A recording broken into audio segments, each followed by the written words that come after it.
दिल्ली की उस सुबह कुछ अलग ही खामोशी और हल्की धूप के बीच होटल के बाहर हवा में एक अजीब सी हलचल थी। लेकिन किसी ने भी अभी तक ध्यान नहीं दिया कि इस हलचल के केंद्र में कौन खड़ा है। होटल के गेट पर एक बुजुर्ग साधारण सा आदमी, जिस पर सिर्फ सफ़ेद धोती और पुरानी चादर थी, हाथ में एक झोला लिए खड़ा था। उसके चेहरे पर उम्र के निशान साफ दिख रहे थे, आंखों में अनुभव और जीवन की गहराई थी, और उसके कदमों में एक अजीब सी धीमी परंतु दृढ़ गति। गंगा प्रसाद नाम के इस आदमी की नज़रें सीधे होटल की भव्य इमारत की ओर टिकी थीं, जैसे वहां सिर्फ उनकी प्रतीक्षा हो रही हो। गार्ड ने उन्हें देखकर हल्की मुस्कान के साथ पूछा, बाबा, आप यहाँ क्यों आए हैं? आपका क्या काम है? और हंसी में कुछ ताने भी छुपे थे। गंगा प्रसाद ने उसकी ओर देखा, आंखों में सहजता और धैर्य लिए, और बोले, बेटा, मेरी यहाँ बुकिंग है, बस वही जानना चाहता था।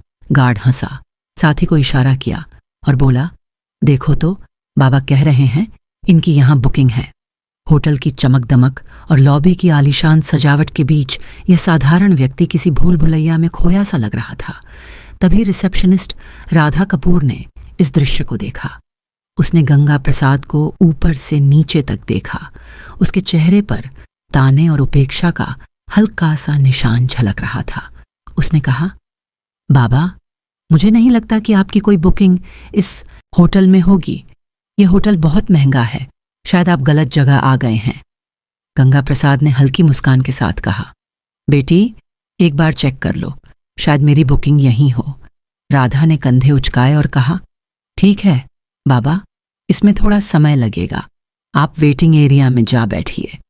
वह धीरे धीरे वेटिंग एरिया की ओर बढ़े। लॉबी में मौजूद लोग उनकी ओर अजीब नज़रों से देख रहे थे, जैसे उन्हें वहां रहने का कोई अधिकार ही ना हो। कुछ ने धीरे से ताने मारे, लगता है मुफ्त का खाना आया है। और कोई बोला, इसकी औकात भी नहीं कि यहाँ का एक गिलास पानी ले सके। गंगा प्रसाद ने यह सब सुना, पर उनकी आंखों में धैर्य की चमक बनी रही। वह कोने में रखी कुर्सी पर बैठे, झोला जमीन पर रखा और अपनी छड़ी पर हाथ टिकाए खामोश रहे। समय धीरे धीरे बीत रहा था, लेकिन उनकी शांत आंखों में उम्मीद की किरण थी। कभी घड़ी देखते, कभी रिसेप्शन की ओर नजर डालते। वह इंतजार कर रहे थे कि कोई आए और कहे, हाँ बाबा, आपकी बुकिंग यहाँ है। लेकिन ऐसा कुछ भी नहीं हुआ। इस बीच राधा ने अपने साथी स्टाफ से कहा, पता नहीं मैनेजर साहब क्या कहेंगे, ऐसे लोगों को यहाँ बैठाना रिस्क है। और साथी हंसते हुए बोला, कोई बात नहीं, थोड़ी देर में खुद चले जाएंगे। लेकिन गंगा प्रसाद चुप रहे। उन्होंने बस धैर्य रखा। 1 घंटे गुजर गया। उनकी आंखों में अब भी वही शांति थी, और चेहरा अपनी सादगी के साथ मानो कह रहा था, सच को रोका नहीं जा सकता। इस बीच होटल का छोटा कर्मचारी, बेल बॉय अर्जुन शर्मा, जो लोगों की नज़रों में छोटा था लेकिन दिल में बड़ा था, गंगा प्रसाद को देखकर उनके पास आया और बोला, बाबा, आप कब से यहाँ बैठे हैं? क्या किसी ने आपकी मदद नहीं की? गंगा प्रसाद ने मुस्कुराकर कहा, बेटा, मैं मैनेजर से मिलना चाहता हूं, पर लगता है वह व्यस्त हैं। अर्जुन का चेहरा कस गया। उसने सोचा, इंसान को उसकी शक्ल देखकर ठुकराना ठीक नहीं। वह तेज कदमों से मैनेजर के केबिन की ओर गया, नॉक किया और बोला, सर, लॉबी में एक बुजुर्ग बैठे हैं, वे आपसे मिलना चाहते हैं। विक्रम खन्ना ने हंसते हुए कहा, अरे फालतू लोग, बैठने दो, थोड़ी देर में खुद चले जाएंगे। अर्जुन ने धीरे कहा, लेकिन सर, उन्होंने कहा है कि उन्हें आपसे जरूरी बात करनी है। विक्रम ने ठंडी आवाज में कहा, यह तुम्हारा मामला नहीं है। अर्जुन वापस आया। गंगा प्रसाद ने मुस्कुराकर उसका हाथ थामा और कहा, कोई बात नहीं बेटा, तुमने कोशिश की, यही मेरे लिए काफी है। समय धीरे धीरे बढ़ रहा था। होटल की घड़ी ने 12:30 बजाए। गंगा प्रसाद अब और इंतजार नहीं कर सकते थे। उन्होंने कुर्सी से उठकर छड़ी और झोला लिया, रिसेप्शन की ओर बढ़े। राधा ने देखा और झुंझलाकर कहा, बाबा, आपको कहाँ था, इंतजार कीजिए, मैनेजर अभी बिजी हैं। गंगा प्रसाद ने नरम लेकिन दृढ़ स्वर में कहा, बहुत इंतजार कर लिया, अब मैं खुद ही उनसे बात करूंगा। यह कहते हुए वह सीधे मैनेजर के केबिन की ओर बढ़े। लॉबी में खामोशी फैल गई। सबकी नजरें उसी पर टिकी थीं। गंगा प्रसाद ने केबिन का दरवाजा खोला। विक्रम अपनी घूमने वाली कुर्सी पर बैठा था। भौहें चढ़ाई हुई, चेहरे पर अहंकार और अकड़ थी। गंगा प्रसाद ने झोला खोला और लिफाफा दिया। कहा, यह मेरी बुकिंग और होटल से जुड़ी कुछ डिटेल है, कृपया देखें। विक्रम ने लिफाफा हाथ में लिया और टेबल पर पटक दिया। हंसी में कहा, जब किसी के पास पैसे नहीं, बुकिंग की बातें करना बेकार है। यह होटल आपके बस का नहीं। गंगा प्रसाद ने गंभीर स्वर में कहा, बिना देखे कैसे तय कर लिया? एक बार देख लो, सच्चाई अक्सर वैसी नहीं होती जैसी दिखती है। विक्रम ने हंसते हुए कहा, मुझे किसी कागज की जरूरत नहीं। वर्षों से यह होटल संभाल रहा हूं। आपकी शक्ल ही सब बता देती है। लॉबी में कुछ गेस्ट हंस पड़े।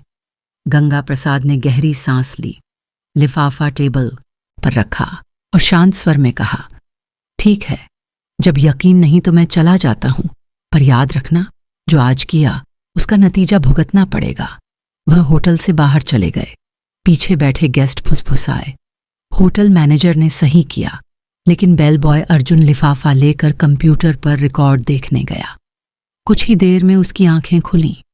स्क्रीन पर लिखा था, गंगा प्रसाद होटल के 80% शेयर होल्डर, संस्थापक सदस्य। अर्जुन की सांसें तेज हुईं। वह रिपोर्ट लेकर भागा। अगली सुबह का सूरज जैसे ही दिल्ली की सड़क पर सुनहरी रोशनी बिखेर रहा था, होटल के मुख्य द्वार पर उसी साधारण कपड़ों में बुजुर्ग गंगा प्रसाद फिर से खड़े थे। लेकिन आज वह अकेले नहीं थे। उनके साथ एक सूट बूट में अधिकारी था, हाथ में काले रंग का ब्रीफकेस। होटल की भव्यता और चमक दमक के बीच उनका प्रवेश एक तरह से मानो सम्राट के कदमों जैसा प्रतीत हो रहा था। गार्ड, रिसेप्शनिस्ट, वेटर और लॉबी में मौजूद सभी गेस्ट्स स्तब्ध थे। कल जिस बुजुर्ग को सब तुच्छ समझ रहे थे, आज वही व्यक्ति किसी सम्राट की तरह वहां खड़ा था। गंगा प्रसाद ने हाथ उठाकर इशारा किया, मैनेजर को बुलाओ। कुछ ही देर में मैनेजर विक्रम खन्ना बाहर आए। चेहरे पर हल्की घबराहट थी, लेकिन अहंकार का निशान अभी भी मौजूद था। उन्होंने आधा मुस्कुराते हुए कहा, जी बोलिए बाबा, आज फिर आ गए। गंगा प्रसाद की आंखें ठंडी और गंभीर थीं। उन्होंने कहा, विक्रम खन्ना, कल मैंने कहा था कि तुम्हें अपने कर्मों का नतीजा भुगतना पड़ेगा। आज वह दिन आ गया है। अधिकारी ने ब्रीफकेस खोला और मोटी फाइल निकालते हुए जोर से कहा, यह डॉक्यूमेंट साफ बताते हैं कि इस होटल के 55% शेयर गंगा प्रसाद के नाम पर हैं। असली मालिक वही हैं। पूरा स्टाफ और लॉबी में मौजूद गेस्ट्स चुप रह गए। राधा कपूर के हाथ कांपने लगे। सबकी आंखों में विश्वास और हैरानी का मिश्रित भाव था। गंगा प्रसाद ने अपनी छड़ी जमीन पर टिका दी। उनकी आवाज में अब कठोरता और अधिकार था। विक्रम खन्ना, आज से तुम इस होटल के मैनेजर नहीं रहोगे। तुम्हारी जगह अर्जुन शर्मा संभालेगा। विक्रम गुस्से और घबराहट के साथ बोला, आप होते कौन हैं मुझे हटाने वाले? यह होटल मैं सालों से चला रहा हूं। गंगा प्रसाद गरजते हुए बोले, यह होटल मैंने बनाया है। इसकी नींव मेरी मेहनत से रखी गई थी। मैं चाहूं तो तुम्हें एक पल में बाहर का रास्ता दिखा सकता हूं, पर दंड स्वरूप तुम्हें वही काम दिया जा रहा है जो तुमने दूसरों से करवाया। गंगा प्रसाद ने अर्जुन को पास बुलाया। उसकी आंखों में नम होती गई। उन्होंने उसके कंधे पर हाथ रखा और कहा, तुम्हारे पास धन नहीं था, लेकिन दिल में इंसानियत थी।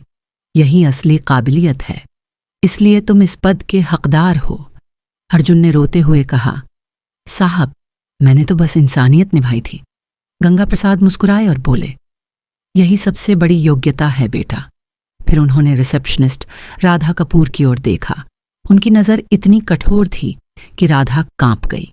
गंगा प्रसाद बोले, राधा, तुम्हारी यह गलती पहली है, इसलिए तुम्हें माफ कर रहा हूं। लेकिन याद रखना, इस होटल में कभी किसी को उसके कपड़ों से मत आंकना। हर इंसान की इज्जत बराबर है। राधा ने हाथ जोड़ लिए और रोते हुए कहा, मुझे माफ कर दीजिए, आगे से ऐसा कभी नहीं होगा। गंगा प्रसाद ने चारों तरफ देखा और ऊंची आवाज में कहा, सुन लो सब लोग, यह होटल सिर्फ अमीरों का नहीं है। यहां इंसानियत ही असली पहचान होगी। जो भी अमीर गरीब का फर्क करेगा, वह इस जगह पर रहने लायक नहीं होगा।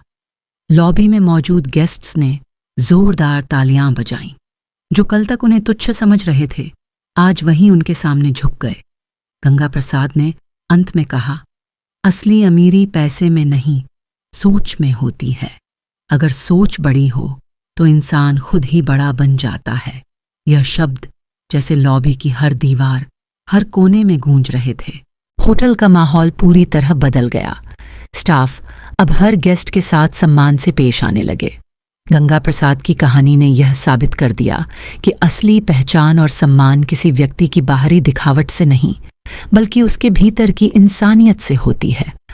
गंगा प्रसाद के इस सरल, शांत और मजबूत व्यक्तित्व ने होटल में सिर्फ मैनेजर की जगह नहीं बदली, बल्कि सबके दिलों और सोच को हिलाकर रख दिया।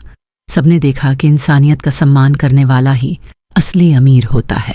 उनके कदम, उनके शब्द, उनकी मुस्कान, उनकी धैर्य की छवि सबके दिमाग में बस गई। उस दिन के बाद होटल की नींव में अब केवल आलीशान इमारत नहीं, बल्कि इंसानियत और समानता की मजबूत नींव भी रखी गई। लोग अब जानते थे कि यहाँ हर इंसान की इज्जत बराबर होगी, चाहे वह किसी भी कपड़े या स्थिति में क्यों न हो। और गंगा प्रसाद की यह सादगी, धैर्य और मानवता की मिसाल सालों तक हर किसी के लिए प्रेरणा बन गई।